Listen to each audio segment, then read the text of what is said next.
आप सभी को नमस्कार, सुप्रभात। समाजशास्त्र विषय की इस YouTube क्लास में आपका स्वागत है। मैं घनश्याम सैनी, सहायक आचार्य समाजशास्त्र, श्री कल्याण राजकीय कन्या महाविद्यालय सीकर। सामाजिक विचारक प्रश्न पत्र में हमने Max Weber, Emmanuel Durkheim, Karl Marx के कुछ थ्योरीज के बारे में चर्चा की थी। आज हम मैक्स वेबर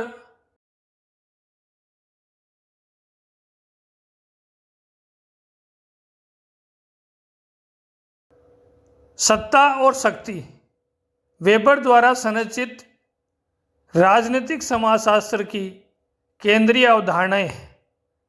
सत्ता को अंग्रेजी में डोमिनेशन कहते हैं। वास्तव में अंग्रेजी शब्द डोमिनेशन जर्मन शब्द हेरशॉफ्ट से अनुवादित है। जर्मन भाषा में हेर को मालिक या मास्टर कहते हैं। अंग्रेजी शब्द डोमिनेशन का मूल लैटिन शब्द डोमिनस है, जिसका मतलब होता है स्वामी, जिसके आदेश को उसका अधीनस्थ मानने को बाध्य है। वेबर ने सत्ता की व्यवस्था करते हुए कहा कि इसकी बुनियादी आधार कर्ता द्वारा दिया गया आदेश है। आदेश में शक्ति होती है, कोई भी आदेश बिना शक्ति के नहीं होता। सत्ता में सामान्यतः एक तो स्वामी होता है और दूसरा उसका अधीनस्थ। अधीनस्थ के लिए यह आवश्यक है कि वह अपने स्वामी के आदेश का पालन करें। वेबर के अनुसार सत्ता वह स्थिति है जिसमें स्वामी का आज्ञा का पालन वे व्यक्ति या समूह करते हैं जो अपनी स्थिति को स्वामी के कारण मानते हैं। आगे वेबर कहते हैं, वेद शक्ति ही सत्ता है। Legitimate power is authority. इस प्रकार स्पष्ट है कि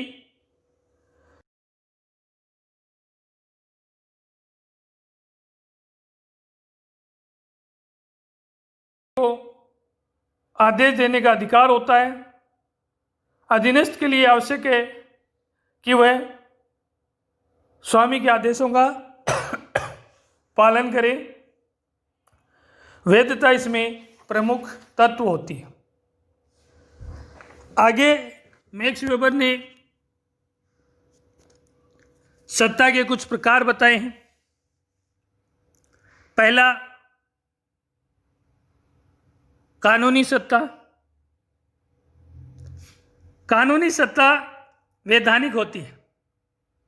कोई शासक या समूह जिसे आदेश देने की शक्ति कानून एवं स्थापित विधिक निकाय द्वारा प्राप्त होती है, कानूनी सत्ता है। कानूनी सत्ता वर्तमान में विश्व के समस्त प्रजातांत्रिक देशों में प्रचलित है, क्योंकि इसमें स्वामी और अधीनस्थ के अधिकार कानून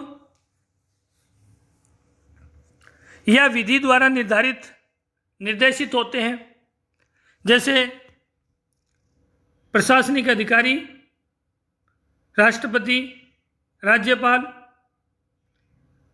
प्रधानमंत्री आदि।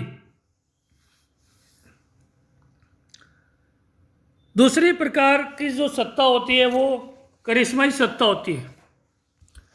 वेबर के अनुसार करिश्माई नेतृत्व में असाधारण गुण होते हैं, जिनके आधार पर वह अधीनस्थों में अपनी वैधता पा लेता है। इस प्रकार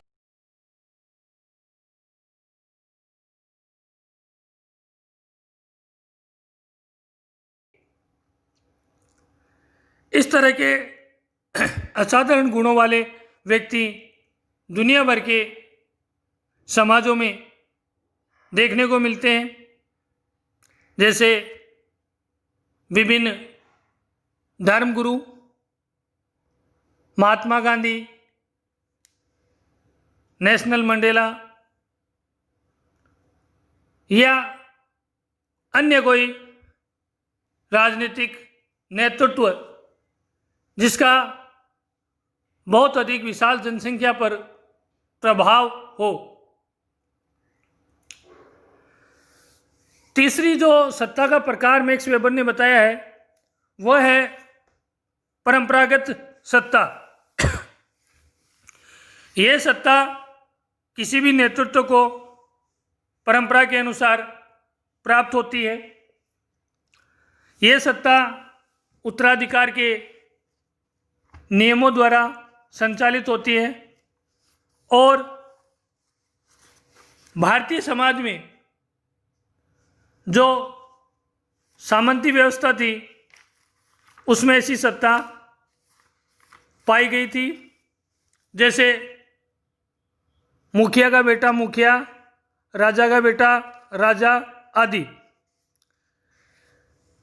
प्राचीन जो राजतंत्र थे उसमें ऐसी सत्ता पाई जाती थी। मैक्स वेबर कहता है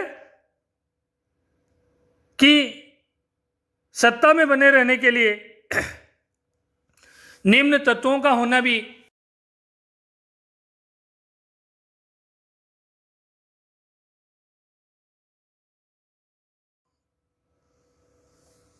स्थायित्व और निरंतरता लिए हुए हो। दूसरा, शासित जो शासक की बात माने। तीसरा, आदेश। चौथा, आज्ञा पालन। और पांचवा, शासितों की स्वीकृति। शासक की सत्ता का अस्तित्व इस तथ्य पर आधारित होता है कि शासितों ने उस शासक की आज्ञा को स्वीकार किया है या नहीं, और स्वीकार करने के बाद उसे क्रियान्वित भी वो लोग करते हैं। वेबर के इस सत्ता के वर्गीकरण का मूल्यांकन हम करें तो अनेक विचारकों ने बताया है। पहली बात, अपूर्ण वर्गीकरण। चौथे क्रम में जैसे सत्ता का जो प्रकार है वो 3 ही बताए, ये अपूर्ण है। पारंपरिक सत्ता में तार्किकता वेबर ने बताई है वो नहीं होती। अस्पष्ट वर्गीकरण है।